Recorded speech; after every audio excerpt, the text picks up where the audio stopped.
Here's Bell. And tackled down after a gain of 3. Leaves him with 1 yard to go on 3rd down.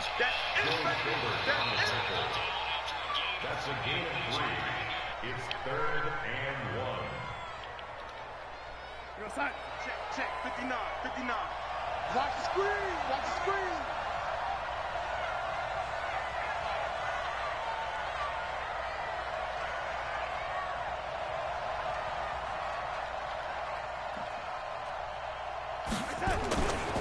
They'll try and run for it with Bell.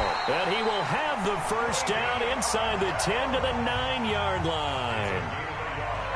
Now the offense going to use the first of their timeouts as they stop it with 28 seconds to go in this football game. He'll look to throw. And it's caught. It's a touchdown. So they rally here in the final minute, and they're an extra point away from tying this game. A nice throw there by the second-year quarterback. And I don't believe that was the kind of play he would have made as a rookie, because usually your rookie season is a continuation of your college days. A lot of one read, and if you don't have it, you just take off and go.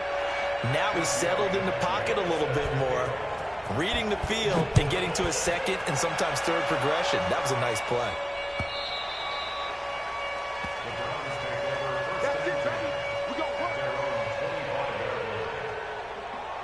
The Browns drive about to get started. They have a little bit of time here to get into field goal range. Not much. A tie game, you don't want to do anything crazy, right? I agree with you on that one. Risk reward, okay? If you go for it, what is the absolute reward on this? But the risk is probably greater. Run the clock out, get to overtime, and try and win it there. All right, we'll see if they do just that. Ball up to the 35 now as they come up on 1st and 10. Handoff comes to Chubb. And for one of the first times tonight, he's going to be held up at the line of scrimmage. Now the Browns signal for the second of their timeouts as they get it with 16 seconds remaining on the clock. And he'll give it here to his running back. And he'll get this up to about the 38-yard line. The Browns will quickly use their 3rd and final timeout as they'll stop the clock with 12 seconds to go in the football game. Here's Mayfield. Let's go. And this is going to be intercepted. Picked off by Matthias Farley. And a great return as he gets this all the way down close to the 30-yard line.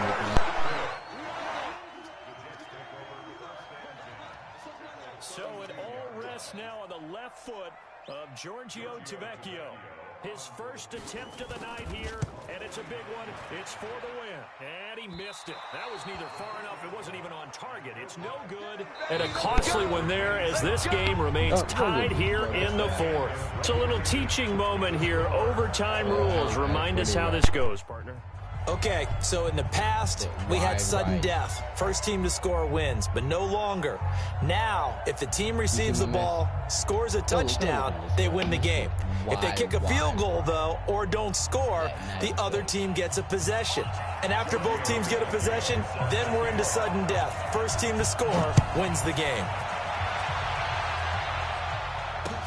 This is fielded a couple yards deep. And he'll take this up past the 20 and down at the 22-yard line. You sit wide when you look so wide. I don't know how. The Browns drive about to get started. They're set for their first drive here in overtime. And this is where the crowd can really become a factor. They've had to battle it all day, but I know what you're saying. In overtime, that gets doubled, doesn't it? At least, because now the crowd really wants to be involved and help their team. And that first drive can dictate the whole thing because they know if this team takes it downfield and scores a touchdown, it's game over. And it's been loud in here so far. Now a throw here going to be taken in by the tight end Njoku. And they'll bring him down at the 27-yard line. Brandon, perfect defense in this situation would have meant that there was an incompletion. They would have picked it off. Okay, so they gave up the completion. But I really enjoyed watching how the defense stayed in sync, stayed in great communication, and as he dragged across each zone, you see him pointing, communicating. There he is, and they passed him off to each defender. Ended up making a nice play, even though it was complete. He's been big. 2 touchdowns earlier. Now he's got a first down here. From the 34 now, here's 1st and 10. And they'll go ground game here with a tailback. And they bring him to the ground just shy of midfield. A good pickup there for the Browns, 15 yards.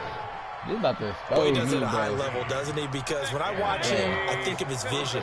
Straight ahead, peripheral. Also has that sense of where holes are going to be before they actually open. I think that helps set him apart from many of the other backs in the league. They run again on first down, Chubb. And he'll take it across midfield down into Jet territory. Pro Bowler C.J. Mosley, the Ravens' leading tackler last year, up to make the stop. Following the pickup of 4, here's 2nd and 6. Now Mayfield.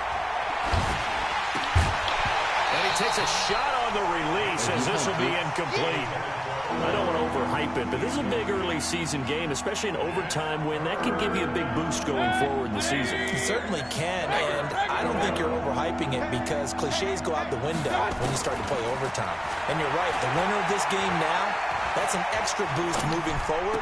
And it actually is an extra hurt for the team that loses because normally you shake it off, but in this situation, it lingers a little bit longer. 13 yards to pick up there. Good for a Cleveland first. Yeah, I can't run the Jets defense again. I'm going to play on this. Fight it! 220! But they when they team have a formation, they have to play. Like, they have the formation. Now they return to the ground game. Chubb. And he'll get a little over 2, maybe a full 3 down to the 32-yard line. But we just saw a great example of what we talked about with his coach prior to the game. He's definitely one of the better linebackers at reading a play and flowing to make the stop before it turns into something big. The last run good for 2. Here's 2nd and 8.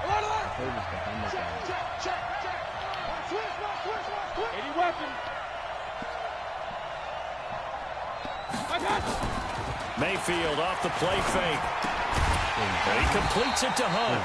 And he will lose yardage back to the 34-yard line. The 2nd down play results in a loss of 2 yards. In need of a 3rd and 10 conversion to keep this opening drive of OT alive. Now a handoff here to his running back. And he'll be stopped short of the first down as they rally to tackle him at about the 28. 7 yards on the carry there, but now they're staring at 4th down. Here comes an important one now for Austin Seibert. Now the Jets are going to burn another timeout.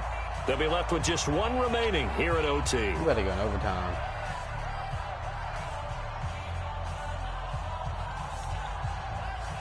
Oh. So now one of the biggest kicks of the night is forthcoming. This to at least get him a lead here in overtime. And that is no good. And that changes everything here in OT.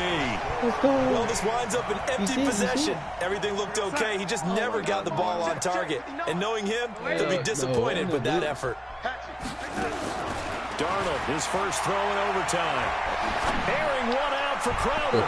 And that is incomplete. Took a shot there on first down, but he couldn't reel it in. And you just know when that play call came in, their eyes lit up because anytime you get a chance to take a big shot downfield, that's a lot of fun, and they missed an opportunity. They try to throw on 2nd down, but this one is incomplete. Now, he's been a busy man out of the backfield. They've looked his way quite a bit so far in this game. Nice job there defensively, though, adjusting, because a couple of his earlier catches, he was wide open. Not that time. You mentioned the key word, adjustment. A better cover man on him now in space. 9 yards on the carry, but it's going to lead to a 4th down. Now a 2nd timeout called for by the defense. They'll be down to just 1 remaining as we step aside here in overtime. Or I'm also going to clock out, though. Don't call timeout. A big call here in overtime. They're going for it on 4th down. I'm scared. I'm nervous. Hey, exit. I got on fourth. Darnold, and he finds his man Griffin. And they're well past midfield, just a yard or two shy of the 40. A gigantic call there in overtime, but it pays off with a first down. Darnold completes it, and they're able to get this one past the 30 to the 25-yard line. 17 yards for the Jets there as they've got themselves a first down. Now the timeout comes here in the waning seconds of this overtime as we could be set up at long last for a potential game winner.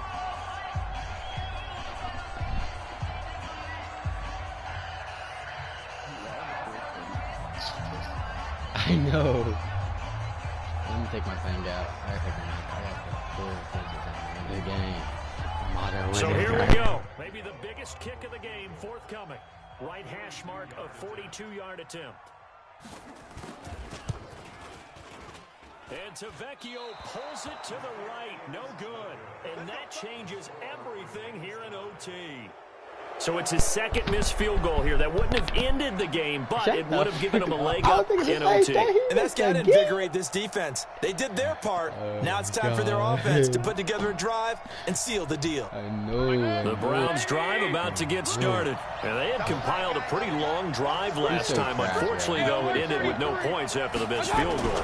And that can hurt the psyche of a team because as they drove downfield, you know you're never supposed to count points in your mind until they go up on the board. But let's face it, we've been there. We've seen teams before. They were counting on those points. They didn't get them. Can they come back now, start over again, and grind it out? This one took us deep into the night, but in the end, after 5 quarters, we're unable to determine a winner. Well, can I say it? I think it's a fair outcome of the kind of game that we had, pretty evenly matched. But here's where it gets tough. Because it was a night game, I really lost. Makes it much shorter on the turnaround, doesn't it? Especially for the visiting team. I only ran it 3 times. So that'll do it for us, for my partner.